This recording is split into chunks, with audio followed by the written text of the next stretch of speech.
Well, actually, as you said, I was born in Germany, and my whole background was very diverse.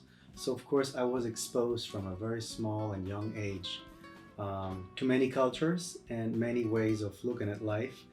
And of course, I was exposed to music because at my house, my family was a lot into music, and my father, he used to play the Arabic oud, and he loved flamenco music. So I started to play flamenco guitar when I was about 7. That's when I started seriously playing the guitar. I mean, I would start playing before that, but actually taking my first official classes was around that time. So that evolved, and I kind of developed myself into a flamenco guitarist and an Arabic oud player. And finally, once I finished high school in Germany, I decided to continue with music, and I decided to continue with the flamenco guitar, which was the big love of my life. And Jerez de la Frontera is an amazing city in the south of Spain, and it has that special thing that it's one of the birthplaces of flamenco. So it was for me, there was no other option. I just said, I want to go to that place. I want to be with the people. I want to hang out with the flamenco people, with the gypsies, and learn more about the flamenco guitar. And so I decided to move there, and that was in 1979. No, 1997, 1997, sorry. And, I took my suitcase, my guitar, and I jumped on the plane and I landed in Jerez, and that's how it all started. So I would take classes with a great maestro over there, Pepe Justicia. He's one of the great flamenco guitarists also, and that's how my journey in Spain started.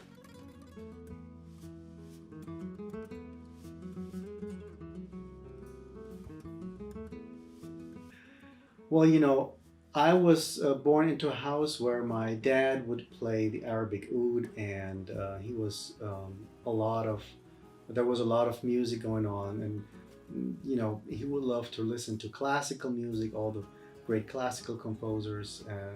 He would listen to Arabic classical music, Middle Eastern music, and flamenco. And my mom, she would be listening to her South American folklore, so I was exposed to all that. And then of course, the radio in Germany with the rock, pop, the jazz, and all the other music styles. And so I was brought up in a house where I was listening to flamenco since a little kid, and I felt very much attracted to that music because it connected me to my own roots, my Middle Eastern roots, that side. My father listening to Arabic music and showing me and teaching me how to play the oud, and he was into guitar, so he would take classes and lessons, and he would start learning flamenco guitar, and I would copy him at home. So there was times when he would play and he would just leave the guitar on the sofa. I would go there, would take the guitar, and I would try to imitate my father. And once he saw that I already was putting my hands and forming actual real chords without that he had told me about it and shown any chords, so he said, "You want to learn flamenco guitar?" I said, "Yes." And for me, it was like something very natural because before picking up the guitar, I already had been exposed and I already heard flamenco music. So once I took the guitar and I started playing, I already could imitate that sound and just put it into my fingers. And that's how it all started. And for me, it has been a very natural process and a very emotional process. For me, the flamenco music and the flamenco guitar is something very deep.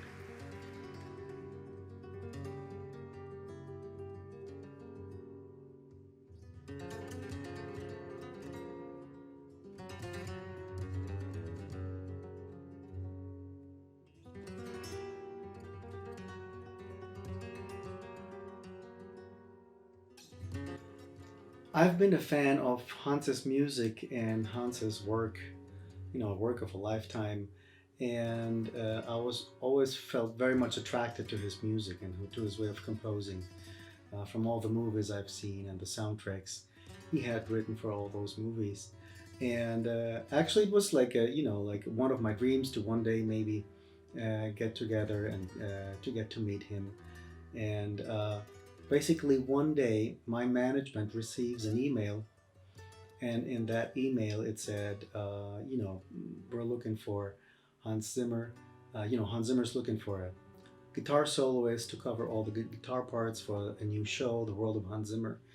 And that email came from Sandra Tomek, and she is the um, artistic director, from Tomek Productions in Vienna, and she is working very closely with Hans. And she basically had the idea of getting in touch with me after finding me on the internet. So actually, it wasn't really through a connection. Normally, you know somebody who knows somebody, and then eventually you get to the person. But she started looking online on YouTube in the internet, and there she found me. And I have a lot of videos in the internet, so she saw me, and basically what she told me is that she liked the way I came across while playing, and the energy and the emotion that was hidden in my music, and the way I was performing and interpreting my pieces and other music. So basically, they sent me some tracks I had to record on, some guitars, and we sent it back. They sent it back to Hans, and about 4 weeks later, we got an email um, that Hans really liked it and that I was on board. So that was really a very beautiful thing, because it made me feel like, that magical part within the career of an artist, where you put so much effort in what you do throughout so many years, and you work so hard, and you practice your instrument, you compose your music, and eventually one day a lot of that effort is rewarded with beautiful projects. And that's how I felt. I felt fortunate and honored at the same time to be able to be part of this beautiful musical production. And that took me, of course, to many beautiful places. We've been on tour since 2018 throughout Europe. The main stages, the big cities and the big arenas. And I've been traveling since I was a little kid, since I was a baby. I think I traveled for the first time. I must have been a year and a half. I went to Colombia, and then, we used to travel all the time to visit family in the different countries. And I've been on stage since I'm 12, so I've been traveling a lot.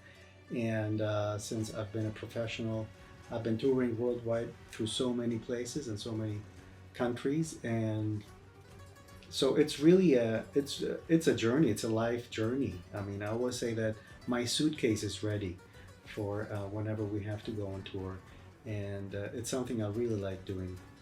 And waking up every day in a different city or different country, um, it keeps you vivid. It keeps you alive, because you always will be confronted with new situations, new people, new habits, a new culture, a new language, and another hotel room number, which is something that is funny. One day you are in 250, and the next day you are in 795, and sometimes you just get mixed up with. But that's another story. You get lost in the corridors of the hotels.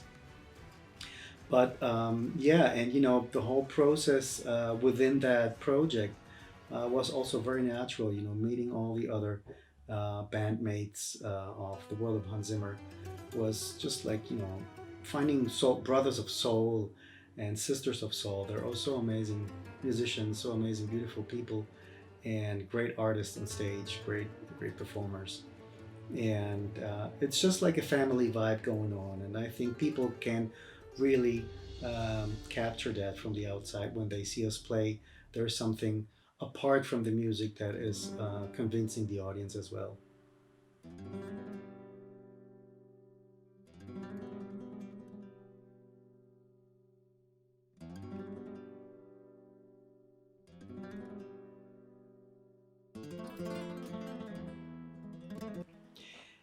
I have two other solo albums out on the market, besides the other albums of other artists or the projects I recorded on.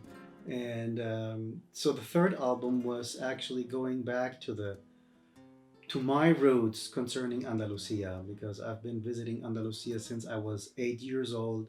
We would go to Almeria, and with my family, and every summer we would go to Almeria, and I would, of course, experience the Andalusian lifestyle. And after being in Spain for over 20 years, I thought it would be appropriate to make an homage, a tribute to Andalusia itself, and have song composed for each province. You know, Andalusia has 8 different provinces, and so I composed 8 different songs, plus two bonus tracks. One is called Andalusia, which is like a kind of a vivid rumba, and the other one is Andalusian lullaby, which is a lullaby, of course. And but each song was dedicated to a different city, for example, Granada or Malaga or Cadiz. And in some of the cases, you know, the flamenco style, the palo, which is this flamenco style that you have different styles. And for example, in Granada, there is a palo called granaína, so I would compose a granaína, or in Cadiz, you use a lot of alegrías, so I would play alegrías or sevillanas. And in some of those cases, I would align the palo with the city, but in some others, I would just compose a melody that I would be inspired to do. And for me, it was like giving back something that I've been living for many years, and you know, all the things I've learned and I've experienced within Andalusia, and through that music, through the flamenco music, I wanted to give something back. And what I can do is compose music and try to transmit an emotion that I feel when I think of each province, based on friendships I've had, my personal relation to that province, trips I've done to the different cities. I've performed in all those cities. So it was a very personal journey for me, and it was also a challenge, you know, to align an emotion with a music style and with a way of living in each province.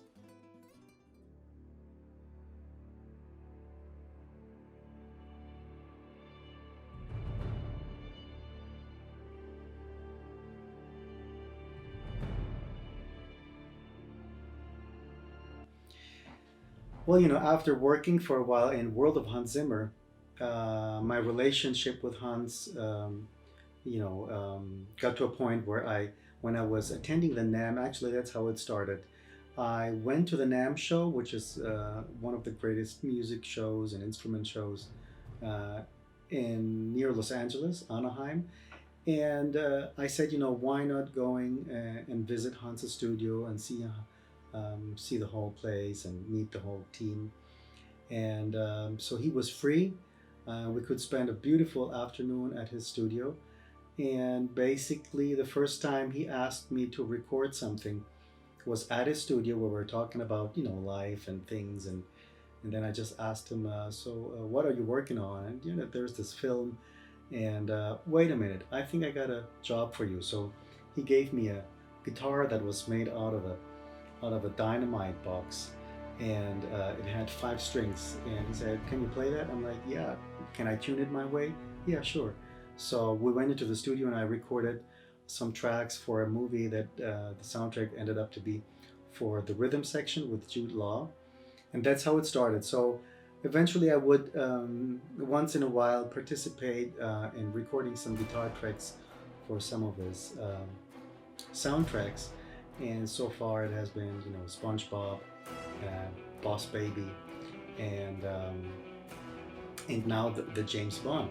And I was actually on an island, on a private island.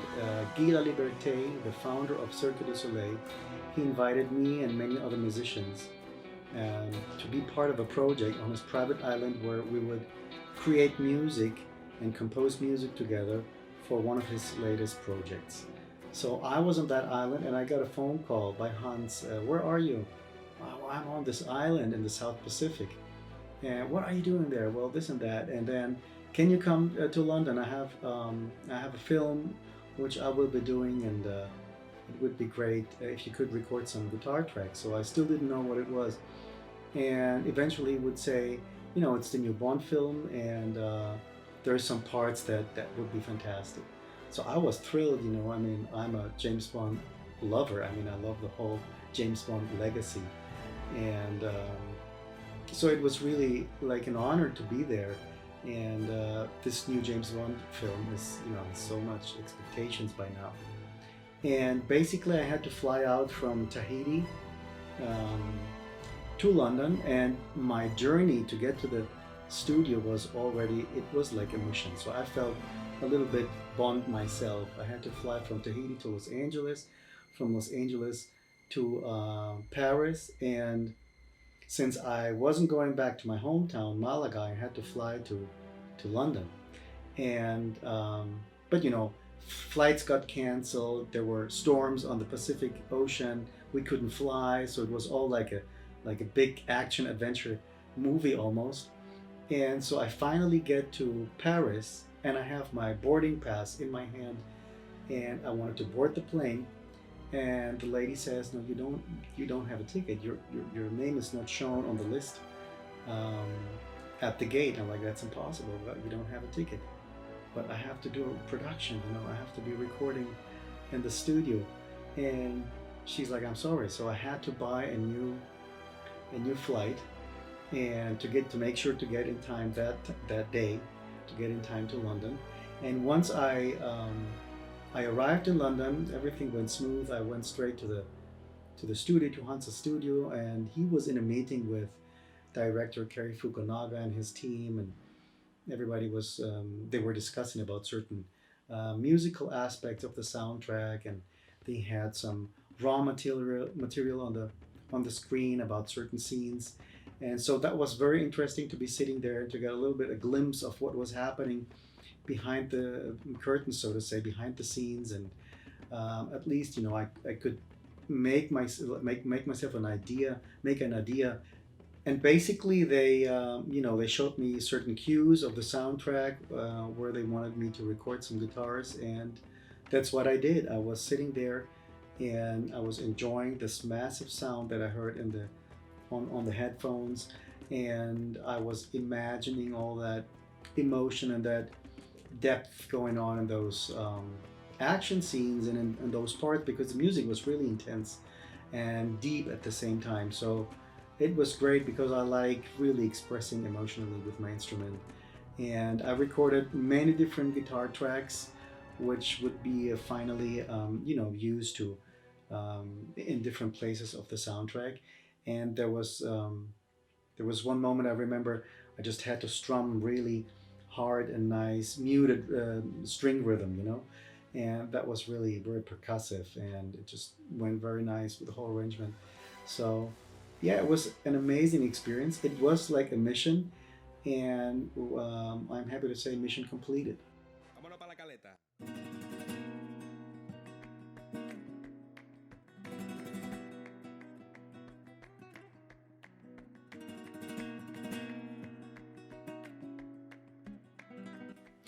Well, just recently I recorded another guitar track for one of the cues, one of the songs, which will be on the Army of Thieves soundtrack, which will be released on Netflix eventually this fall. And that was also a great experience and a lot of fun recording. I always like recording for Hans and for Steve Mazzaro. It's really great. And of course, with this whole past year and a half, I had finally time, it sounds controversial, but I had finally time to focus more on other things that I wanted to do. I've been touring my whole life, and a very busy life touring and playing. And I've always wanted to give something to all those guitarists who follow me and who been consuming my music. And I've been teaching guitar also since I was 15. I would do eventually private classes, and for over 10 years now, I've been doing these guitar camps in south of Germany and in the south of Spain, with great results and always good vibes, and many people came, and many guitarists and many students over the years.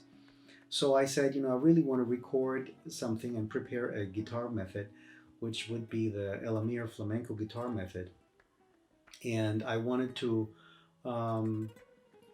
put all my knowledge based on all my experience and on my own career and my playing and my vision about what is a guitar, and what is the flamenco guitar, and because I think there was a lack of certain aspects which are important when you play and when you learn an instrument. It's not only technique, and it's not only knowing about certain melodies and stuff that we use in flamenco, but it was more about how to approach an instrument, how to build up your mentality, your emotional approach, um, tension release concept, what it means to interact with your fingers on an instrument, and all these things are very important. Breathing, body postures, and um, certain concepts that are just maybe not always taught. People go straight at technique, and that's it. So I think there's many aspects based on many mistakes I've done in my life, and then I worked on it, and I worked on them, and I figured out how to overcome myself in this sense, technically, emotionally, musically. So there is a lot of information. There's around 300 videos in each class, in each method. I recorded one in Spanish and one in English. So we're launching it right now. We're preparing everything, and it is said to be one of the most complete guitar online courses out there, and the most holistic, which involves a lot of aspects. As I said, it's not only playing guitar, but it's about your mindset, and it's about your emotional human aspect, and how you want to engage with your guitar. And this has made me who I am right now. And it's not only based on technique, it's based on having a strong connection with yourself and with what you do, and establish that passion and establish that discipline and that continuous commitment that you have every day with your instrument. And I wanted to transmit that to all the guitarists out there. So it's a guitar method that is suitable for people who are starting, who have no idea about guitar. You don't need to know about music, you don't need to know about notes, because I'm not sharing any theoretical aspect. I really only want to connect with the maybe with the oldest and deepest way of learning, which is the way we learn as a kid. When we're kids, we just see something, we imitate it, we reproduce it, we absorb it, we reproduce it, and then we deliver it, and then we work on it.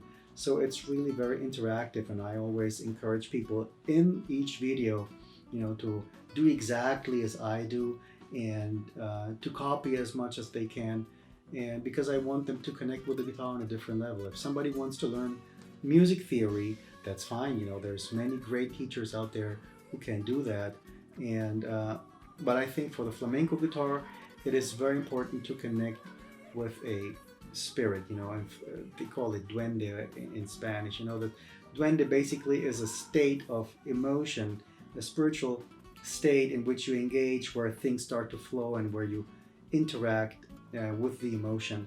And that is so basic. Flamenco music, like any other traditional music, is based on the emotion and feeling and way of life of a people, which is the Andalusian people. So the culture of Andalusia is actually the driving engine of that music. And if you don't connect to that way of engaging with it, it's better to learn it that way, I think. There's academic approaches is nice for many things, and you can apply it on the flamenco, but it's good to learn it that way. And I've learned it that way. I was copying my father and copying my maestros, and just they would show me something, and I would just copy it until I had it and until I understood it. And so it's been a great journey for me to create this very special guitar method, and I hope the people out there will like it. And as I said, it's for beginners, for people who have no idea. It's for basic level, medium level, advanced level. Everybody can learn something, and even advanced level, if they go back to the basics, which I go and talk about them, I think everybody can learn something. And also myself, I learned so much when I was doing the guitar method, when I was recording it. So I hope you guys like it.